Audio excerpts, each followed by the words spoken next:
Minecraft has over 40 different enchantments, and some are much better than others. Normal protection is always better than fire protection. Infinity is always better than mending. But there are some enchantments that are extremely underrated. In this video, we'll go over 5 of them. Okay, so tridents are a really cool weapon. They're like a bow and arrow, but they work underwater. You can apply 4-mana enchantments to one. Impaling, which increases the trident's damage to mobs in water and players. Loyalty, where the trident automatically comes back to you. Channeling, which lets you strike lightning on your foes. And there's Riptide. Riptide is a very special enchantment, which I feel isn't used enough. Mainly because you have to choose between it and Loyalty. You want to know what Riptide does? Riptide allows you to propel yourself through water, which can be very useful. It's also very fun. Furthermore, when combined with the Elytra when raining, it allows you to travel at one of the fastest speeds in the game.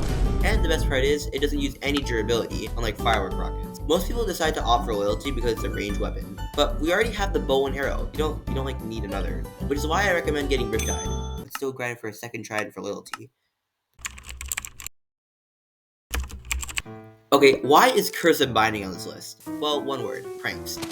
It's really funny just to dispense a pumpkin or leather armor with Cursive Binding onto a player, whether they're AFK or fell into a trap. It's a surefire way to prank your friends. That's literally it, that's the only reason it's on this list. Okay, but for real though, I want to see the enchantment implemented in more multiplayer, whether it's trapping someone with a surprise dispenser, or giving an unsuspecting player an Elytra that they can't take off, like, at all, and they're on their last life or whatever. This isn't specific to anyone in particular, but it's a cool idea. Depth Strider is an enchantment that you put on your boots that let you swim faster in water. Like, much faster. You won't believe how much your Minecraft experience changes with Depth Strider. It's also a much better choice to put on your boots compared to Soul Speed or Frostwater. This enchantment is really useful, especially for underwater projects like raiding an ocean monument. Overall, 10 out of 10 enchantment. Good job. Okay, so a crossbow can have one of these two enchantments. Piercing, which lets your arrows go through more than one target, or multi-shot, which shoots 3 arrows instead of 1. Which would you choose? Now, I understand that multi-shot might be considered slightly impractical because you can't necessarily aim it, but the chance of a mob in a straight line rather than mobs just around you is a lot lower. Also, you can aim the crossbow in a way where all 3 arrows hit the same target, which is a lot of damage.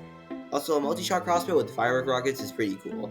Moreover, multi-shot also works with tipped arrows, which can lead to a very deadly weapon. And charging more than one at a time makes it extremely lethal, so yeah. Bow boosting. The last enchantment for this video is Smite, and you might be thinking how Smite is better than Sharpness, and to that I say it isn't. It sure allows you to one-tap zombies and skeletons and most of the other undead mobs, but Sharpness will always be more practical. But there is one undead mob that is much, and I mean much easier to kill with Smite, the Wither. The Wither with Smite and Strength basically becomes much easier to kill, and pretty much guarantees you not just one beacon, but the entire Mega Beacon. Like honestly, if you're fighting the Wither, grind for a Smite 5 sword. The Wither is so much more easier, it's so worth it. You know what else is so worth it? The subscribe button. We're so close to 300 subs, just click it. Also, you might like this video about wardens and why they drop like nothing good, but click the subscribe button.